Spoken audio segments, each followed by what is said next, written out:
Good morning students, आप लोगों का स्वागत है मास्टर क्लास में। आज हम लोग क्लास 11 फिजिक्स में एरर्स इन मेजरमेंट में हम लोग पढ़ने जा रहे हैं आज की एरर्स किस तरीके से आ सकती है किसी मेजरिंग इंस्ट्रूमेंट में और उनको सॉल्व कैसे हम कर सकते हैं। तो पूरा एक फ्लो चार्ट के थ्रू हमने इस चीज को समझा हुआ है।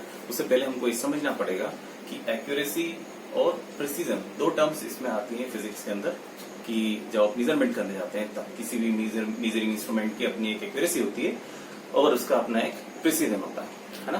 तो पहले तो हम ये दो टर्म्स से वाकिफ हो जाएं, इनको समझें कि एक्यूरेसी से आप क्या समझते हैं। जनरली बहुत सारे लोग इन जनरल हम जानते भी हैं कि एक्यूरेसी का मतलब होता है कि कितनी क्लोज या कितनी ट्रू कोई चीज है या कितना हम उसको सटीक या सही बोल सकते हैं, वो होता है, उसका मतलब होता है एक्यूरेसी। बट किसी मेजरिंग इंस्ट्रूमेंट में एक्यूरेसी को आप क्या बोलेंगे और प्रिसीजन को क्या बोलेंगे, ये दो टर्म्स कहीं ना कहीं बहुत कंफ्यूजिंग रहती है और बहुत क्लोज हैं एक दूसरे से, कि आप हो सकता है कंफ्यूज हो जाएं कि एक बार कि एक्यूरेसी क्या है और प्रिसीजन क्या है।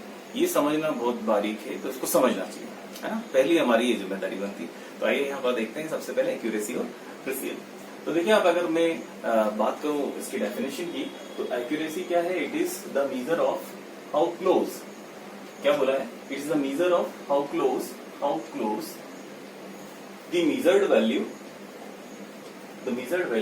To the true value of a physical quantity. Obvious बात है, अगर आप मेजर करेंगे तो आप फिजिकल क्वांटिटी को ही मेजर करेंगे, तभी ही वो फिजिकल क्वांटिटी कहलाएगी। जिस भी चीज को हम लोगों प्रीवियस लेक्चर्स में देखा भी हुआ है कि जो भी फिजिकल क्वांटिटीज होती हैं उनको मेजर कर सकते हैं, या मैं ऐसा बोलूं कि अगर किसी क्वांटिटी को आप मेजर कर पाएंगे तो ही वो फिजिकल क्वांटिटी होगी, या फिजिकल क्वांटिटी का ही मेजरमेंट हम लोग ले सकते हैं, है ना। तो यहाँ पर देखिए क्या बात बोली, एक्यूरेसी क्या है? It is the measure of how close the measured value is to the true value. True value क्या है? ट्रू वैल्यू मीन्स कि आप को सपोज मैंने कहा कि आप 1 फीट का मेजरमेंट लीजिए, है ना। किसी को मैंने कहा कि 1 फीट का मेजरमेंट लीजिए, उसने 1 फीट का मेजरमेंट कहा, उस अपनी स्केल ली उसने। सपोज कीजिए यहाँ पर मेरे पास में एक स्केल 1 फीट की स्केल है ना। तो यहाँ पे इसका ट्रू वैल्यू क्या है? इट इज ऑलरेडी स्टैंडर्डली डिफाइंड, है ना, कि यहाँ पे जो 30 सेंटीमीटर है वही या 12 इंचेस जो है वही आपको 1 फीट बताते हैं, है ना। सपोज कीजिए मैंने यहाँ पर एक लेंथ ली, है ना, और इस लेंथ को इस तरीके से, इस लेंथ को मैंने यहाँ से यहाँ तक खींचा, है ना जी, यहाँ से यहाँ तक इसको खींचा, और मैंने एक ऑब्जर्वेशन लिया और मैंने ये बताया कि ये 1 फीट की है, ये जो लेंथ है ये 1 फीट की है, ये जो लेंथ है ये 1 फीट की है। बट एक अदर पर्सन आया, उसने भी अपना एक स्केल लेकर के आया और उसने मेजर किया इसको, है ना जी, और उसने मेजर करा, है ना, और उन्होंने बोला,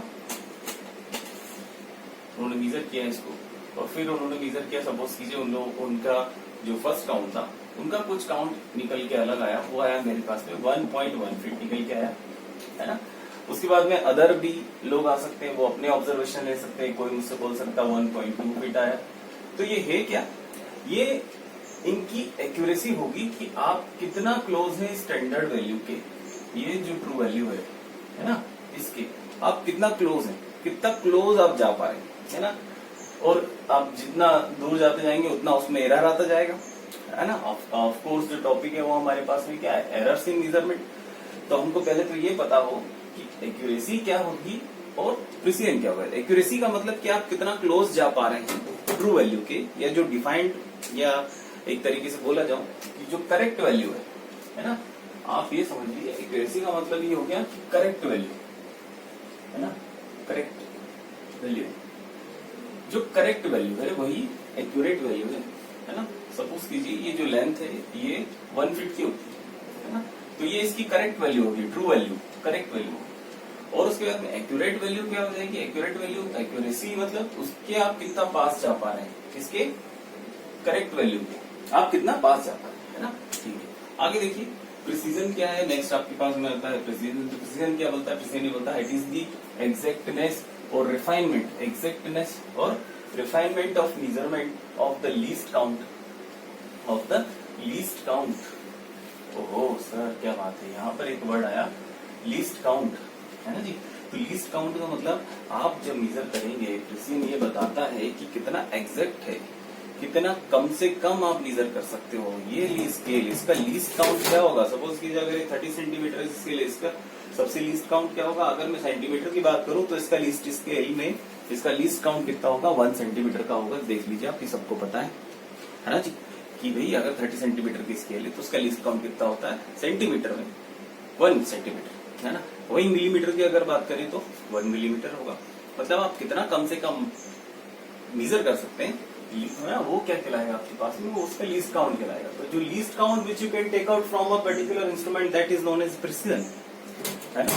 सो that is the precision which the least count which you can take out from an instrument, है ना। So that is what. Next topic जो हम लोग पढ़ रहे हैं वो क्या है? Errors in measurement. अब ये दो टॉपिक समझना जरूरी था, इसलिए हम लोगों ने इस चीज को समझा। अब देखिए, इन दोनों को समझने के बाद में जो मेन टॉपिक है वो है हमारा एरर्स इन मेजरमेंट। आप जब भी कोई मेजरमेंट करते हैं, हम लोग ह्यूमन बीइंग्स हैं, तो ये पॉसिबल इवन मशीन से भी ये हो जाता है मशीन के साथ में कि वो गलत मेजर कर देती है। और ये ऑब्वियसली बात है, किसी ह्यूमन बीइंग के लिए कोई बड़ी बात नहीं कि वो गलत मेजरमेंट ना करे। तो मेजरमेंट में एरर्स तो आनी है।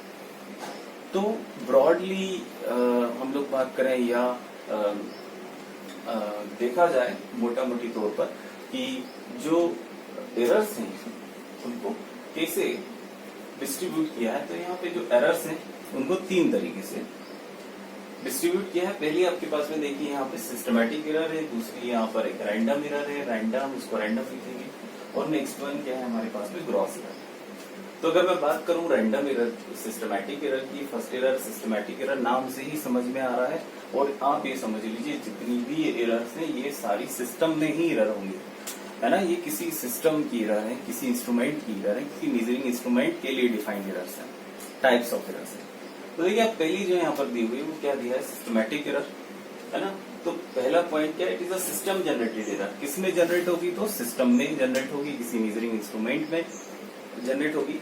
दूसरी चीज, किस तरह की एरर होगी? तो कंटिन्यूस या कंसिस्टेंट एरर होगी। ऐसी एरर होगी जो कंसिस्टेंट होगी, कंटिन्यूस होगी, सिस्टमैटिक एरर होगी। कंटिन्यूसली वो जितनी बार भी मेजर करेंगे आप you will get that same kind of error again and again, and that is a kind of error which is very consistent. आप बार बार उसी एरर को, बार बार उसमें एरर्स आएंगी, जितनी बार भी आप उसमें मेजरमेंट लेंगे वो एरर्स कंटिन्यूसली एडिटिव नेचर की होती है, वो ऐड होती चली जाएंगी, है ना जी। किस तरह की एरर्स होती है? एग्जाम्पल के तौर पे हम उसको समझेंगे अभी। जैसा कि आप ये समझ लीजिए कि एक वेटिंग मशीन है ना। एक वेटिंग मशीन है इस तरीके की, ये एक वेटिंग मशीन है।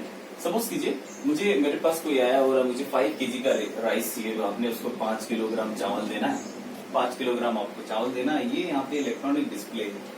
अब ये समझिए मुझे ध्यान नहीं था, या मुझे ध्यान भी था। अगर धोखेबाज आदमी होगा तो कोई दिक्कत नहीं है, अगर ईमानदार आदमी होगा तो थोड़ी सी उसके पास में दिक्कत आ सकती है। मगर सपोज कीजिए यहाँ पे इसका, जब मैंने इस पर कुछ वेट नहीं रखा तो इसका लीस्ट काउंट कितना होना चाहिए? 0 काउंट, 0 केजी होना चाहिए। यहाँ पर डिस्प्ले कितना होना चाहिए? 0 केजी। मगर ये समझ लीजिए कि अगर इसमें इस तरह की एरर आई होगी तो इसमें ऑलरेडी इसका जो 0 है वो 0 ना होकर उसमें 1 केजी ऑलरेडी एडिट होगा पहले से ही, है ना। तो अगर मुझे सामने वाले को 5 केजी चावल देना है तो मैं इसमें जब चावल डालूंगा तो 4 केजी चावल डालने पर ही इसमें जो डिस्प्ले आएगा वो कितने का आ जाएगा? 5 केजी का डिस्प्ले आ जाएगा।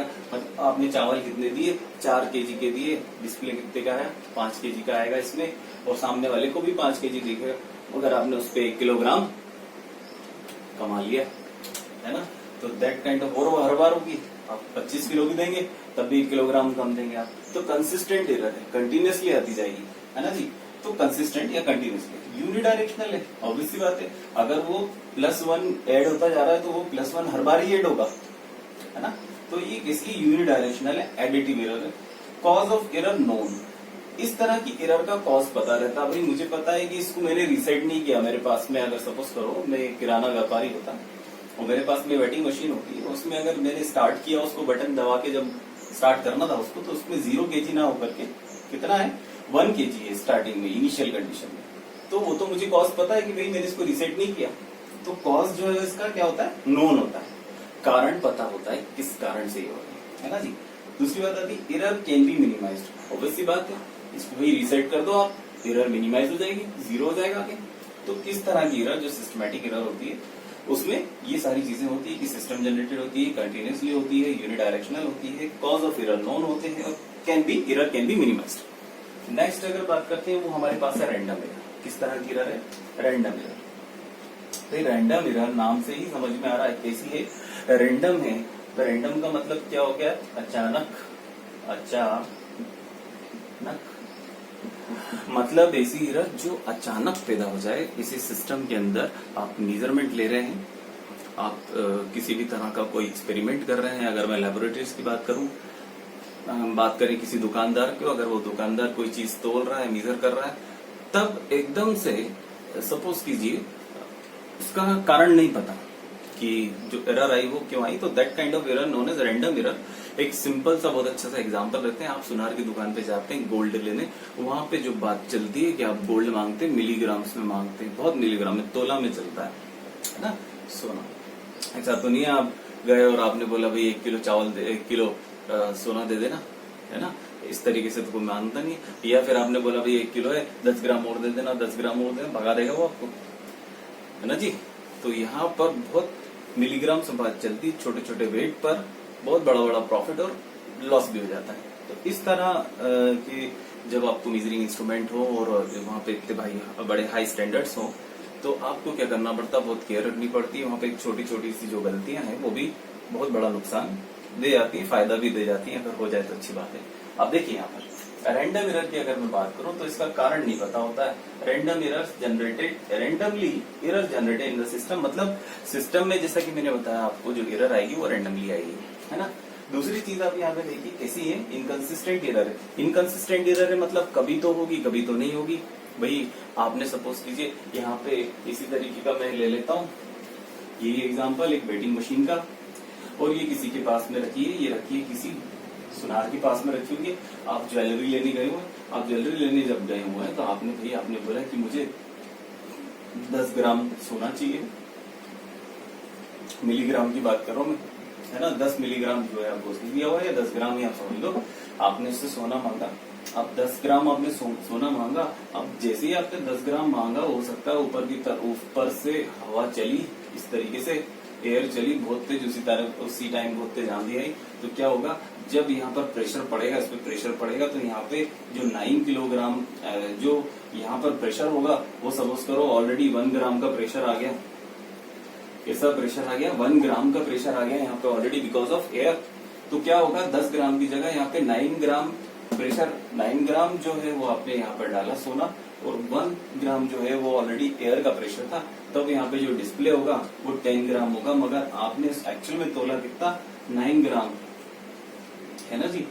आपने 9 ग्राम ही तोला, और जो आपने दिया वो जरूर सामने वाले को दिखा कि वो 10 ग्राम था, मगर वो एक्चुअल में 9 ग्राम था, क्योंकि आपने 1 ग्राम जो था यहाँ पर वो तो एयर आ गया, एयर का प्रेशर आ गया, तो रैंडम है, उस टाइम हवा चल गई, है ना जी। अब देखिए आगे आइए, अब बोल रहे हैं कि the cause of errors unknown. Obviously बात है, नहीं पता भाई, सामने वाले को नहीं पता कि भाई हवा आने की वजह से इस तरह की एरर आ गई है, क्योंकि रैंडमली कभी होती है कभी नहीं होती है, इनकंसिस्टेंट एरर। आगे चलिए आप, वो क्या बोल रहा है, एरर कैन बी मिनिमाइज। इस तरह की जो एरर है उसको मिनिमाइज कर सकते हैं by taking the average observations. आप बार बार, आप सपोज कीजिए अपने कोई लैब में आप एक्सपेरिमेंट कर रहे हैं और हवा चल रही है बार बार, तो आप क्या कर सकते हैं, आप नंबर ऑफ ऑब्जर्वेशंस ले लीजिए। सपोज कीजिए मैंने ऑब्जर्वेशन लिए A1, A2, A3, और फिर क्या करा, मैंने इन सबको प्लस कर दिया, है ना, डिवाइड बाय 3, तो मेरे पास में एक एवरेज वैल्यू निकल के आएगी। वो ये मैं मान सकता हूँ कि वो जो वैल्यू निकल करके आई है वो वैल्यू जो है वो approximately equal to correct value है या ट्रू वैल्यू के बराबर है ना। तो आप क्या कर सकते हैं, एरर मेजरमेंट कर सकते हैं, आप एवरेजली या अप्रोक्सीमेटली करेक्ट वैल्यू आप निकाल सकते हैं। किसकी मदद से? By taking the average of the observations. Next हम लोग चलते हैं, तो वो नेक्स्ट क्या है हमारे पास में, ग्रॉस एरर, है ना। ग्रॉस एरर मेनली डिफाइन किसके लिए? ग्रॉस एरर सिस्टम में ही एरर आती है, मेजरिंग इंस्ट्रूमेंट में एरर आती है, मगर किसके कारण आती है? सिस्टम की अपनी उसमें कोई गलती नहीं होती है। जो ऑब्जर्वर रहता है, जो एक्सपेरिमेंट करता है, जो रीडिंग लेता है, उसकी अलर्टनेस के कारण इस तरह की एरर जनरेट होती है। उसका तरीका हो सकता है रीडिंग लेने का गलत हो, या उसकी उस टाइम जो पोजीशन है वो गलत हो, है ना जी। तो इस तरह की एरर जो होती है वो अलर्टनेस या केयरलेसनेस के कारण होती है उसको हम ग्रॉस एरर बोलते हैं, है ना। The generated error system due to generated in the system due to carelessness, carelessness के कारण इस तरह की एरर जनरेट होती है। अगेन नेक्स्ट है कॉज ऑफ एरर, जो होता है वो नोन होता है, फिर सामने वाले को पता होता है कि वो रीडिंग जो उसने ली है वो गलत ली है, क्योंकि वो अगर दोबारा मेजर करेगा तो उसको वैल्यूज अपनी मिल पाएगी, उसको प्रॉपर नॉलेज नहीं होगा उस तरीके का। Errors can be minimised by the alertness of the observer, आप अलर्ट रहिए, आप करेक्ट वैल्यू आपको मिलेगी, है ना जी। तो इस तरह से आपने देखा कि हमने आज एरर्स इन मेजरमेंट पढ़ा, उसमें हमने ये भी देखा कि सिस्टमैटिक एरर क्या होती है, रैंडम एरर क्या होती है, ये भी देखा हमने कि क्रॉस एरर क्या होती है। तो अब ये हमको डिफाइंड हो चुकी है कि एरर के 3 टाइप है, systematic error, random error and gross error. आगे हम लोग देखेंगे कि मेथड ऑफ एरर्स मेजरमेंट क्या होती है, कि वो मेथड क्या है जिनसे हम एरर्स को कैलकुलेट कर सकते हैं, अलग अलग जो एरर्स हैं उनको कैलकुलेट कर सकते हैं, वो हम लोग नेक्स्ट लेक्चर में कवर करेंगे। आई होप आपको समझ में आया होगा आज जो क्लास ली, और प्लीज लाइक कीजिए, सब्सक्राइब कीजिए चैनल को, ताकि और मोटिवेशन हमको मिले और हम अच्छा कर पाए।